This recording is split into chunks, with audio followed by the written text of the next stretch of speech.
se nasce algo em termos culturais da favela, esse algo ele precisa ser profundamente alterado. Por mais que a gente romantize, tipo, o Cartola, eu adoro o Cartola. O Cartola veio da favela no Rio de Janeiro, um grande poeta. Pois bem, a existência do Cartola justifica a existência de um arranjo urbanístico em que milhões de pessoas vivem sem esgoto, controlados pelo crime organizado? Não. Mas eu tenho certeza que se houvesse um bairro bom, o Cartola existiria e ia fazer arte de qualidade. Hoje a arte, vamos dizer, a arte de massa que surge da favela não é o Cartola. A arte de massa é o MC Pose do Rodo, é o Oruan. É gente que produz música que tece loas ao crime organizado e que defende, na prática, vamos dizer, uma objetificação da mulher tão humilhante, a mulher como um pedaço de carne, uma mulher como um ser submetido ao crime, que é um desrespeito à mulher, ao pai, à mãe que tá ali. Então, a cultura da favela, eu defino não apenas que a favela como esse arranjo urbanístico, mas a cultura da favela precisa ser profundamente alterada. Hoje, né, se eu fosse ser um esquerdista, o esquerdista diz que é o seguinte, a cultura serve para justificar as relações materiais. E eu vou me comportar agora como um esquerdista no sentido de dizer, a cultura que sai da favela, ela serve para justificar o sistema de relações em que o crime manda nas pessoas. Um cantor como o Pose do Rodo, que diz que todos os homens vão sair com todas as mulheres aí, com as meninas naquele bairro, menores de idade inclusive, porque eles têm armas, que é o que eles cantam naqueles bailes, justificam a ascendência, a liderança que os criminosos têm naquela comunidade e o terror que eles geram. Portanto, nós temos um programa claro para desfavelizar o Brasil, são 900 bilhões de reais para a gente acabar com esse modelo arquitetônico e urbanístico fracassado e que gera pobreza e que reflete pobreza, que é a favela. Só que nós temos que tornar também a favela um lugar que cria uma cultura de confiança, uma cultura em que as pessoas cuidem do seu bairro, que as pessoas se sintam protegidas e parte do Estado brasileiro. Hoje, por exemplo, essa cultura da favela ela gera, por exemplo, a gravidez na adolescência desproporcionalmente mais alta lá. Então, essa cultura está sendo boa para as mulheres que moram na favela? Essa cultura está sendo boa para o menino que quer estudar e que mora na favela? Não. Então, o nosso ataque à favela como instituição é ataque a um modelo também cultural. Por isso que eu discordo de você nesse elemento. Há coisas boas que surgiram dali, mas eu tenho certeza que essas pessoas talentosas que estavam ali poderiam criar isso em outro modelo, num bairro. Vou dar um exemplo. O samba em São Paulo, ele não surgiu da favela. Você tinha os curtiços, o samba, o Adoniran Barbosa. Mas o Vai-Vai tem quase 100 anos vindo de um quilombo, que é o Quilombo Saracura. O quilombo não é uma favela. O quilombo é um quilombo, a favela é uma favela. A Bela Vista é uma favela. A região da Bela Vista é uma favela, um bairro pobre, mas não é uma favela. Favela é uma coisa diferente. Favela é favela. Eu tô falando o Adoniran Barbosa, se eu pegar a origem do samba em São Paulo, não era favela, era bairro pobre. É diferente de uma favela. O que eu quero dizer é, você justificar a criação da cultura através de um arranjo social muito ruim, não é bom. Não é bom nem para quem cria cultura e nem para quem mora naquele lugar. Isso vale para a música sertaneja, que também expõe a mulher da mesma forma, que também sexualiza adolescentes e fala sobre bebida alcoólica? Eu não acho que a música sertaneja ela faça isso na mesma intensidade do que o MC Pose do Rodo. E eu também não acho que a música sertaneja seja utilizada para justificar o crime organizado.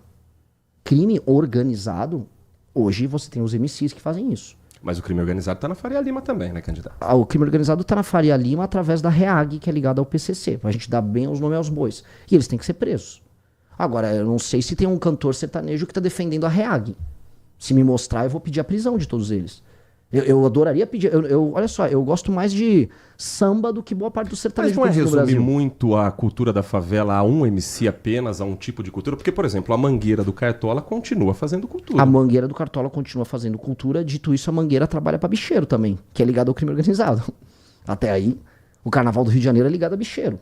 E eu também não vou justificar a existência das favelas por causa da existência da Mangueira.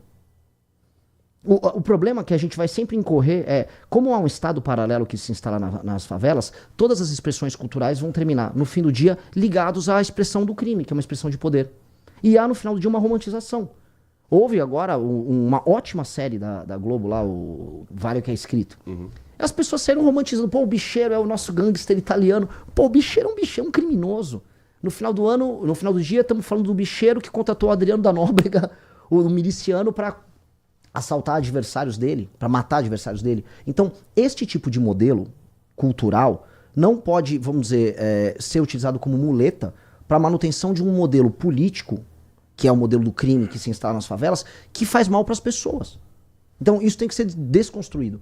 E a gente, por vezes, a gente é condescendente com uma coisa por causa da outra. Do tipo, não, mas se eu perder a favela e a poesia da favela... Cara, ninguém ali tá ligando pra poesia da favela se a favela continuar matando gente. As pessoas querem sair da favela. Tanto que aqui em São Paulo, especialmente, a maior parte dos artistas que ficam famosos, eles saem da favela e vão morar em Alphaville, que é um condomínio fechado. Então eu não acho que uma coisa justifica a outra de maneira alguma. Como fazer, então, a cultura chegar até essas camadas mais pobres da sociedade? Eu acho que a gente tem que permitir que as pessoas... Existe uma coisa que chama a famosa pirâmide de Maslow, né? Que é a pirâmide de prioridades que as pessoas têm, que vai do começo da sua existência, sua alimentação, sua segurança, até chegar no fim, seu bem-estar, a sua autoestima. A pirâmide de prioridades. Ou seja, você não tem como pensar em bem-estar ou produzir cultura quando você tem medo de morrer. A maior parte das pessoas, nos bairros mais pobres brasileiros, eles têm mais medo do que pessoas em outras regiões. Porque elas vivem num ambiente de insegurança. Uma pessoa que mora numa favela, ela não tem um título de propriedade. E, em geral, quem tem a autoridade, quem tem o poder na favela, ela determina se a pessoa fica naquele lugar ou não. São inúmeros os casos das pessoas que são obrigadas a sair de uma casa porque o traficante mandou sair daquele lugar. Meninas que são obrigadas, isso especialmente no Rio de Janeiro, isso é mais forte em outros lugares, a ter que sair do bairro que ela mora porque um traficante se engraçou por ela e ela não quer e ela tem medo de ficar naquele lugar. Para você alterar isso, então, para você produzir cultura de verdade, porque você tem pessoas talentosíssimas aqui no universo, não só pessoas talentosas para cultura, tô falando de pessoas talentosas para ser empreendedores. A Paraisópolis em São Paulo é uma máquina produtora de novos negócios. A própria Rocinha tem novos negócios. Como fazer isso? Fomentar lei e ordem, urbanismo decente, reocupação daqueles lugares, oferecimento de propriedade para aquelas pessoas, casas decentes, as pessoas poderem aí sim, comendo direito, sem medo de ser assaltado, sem medo do traficante, trabalhar, produzir. Algumas vão se dedicar à cultura, outros são empreendedorismo, e essas pessoas vão aflorar. Então há um papel do Estado em trazer essas pessoas, essas comunidades para o Brasil. O desafio, e hoje a minha provocação é, essas pessoas são brasileiras? O Brasil trata essas pessoas como titulares de direitos? Elas não têm direitos a nada, então elas não são sequer brasileiros nesse sentido. A gente precisa agora repatriar 23 milhões de brasileiros. E aí eles vão trazer a cultura e de uma maneira melhor do que eles fazem hoje, com mais condições do que eles fazem hoje.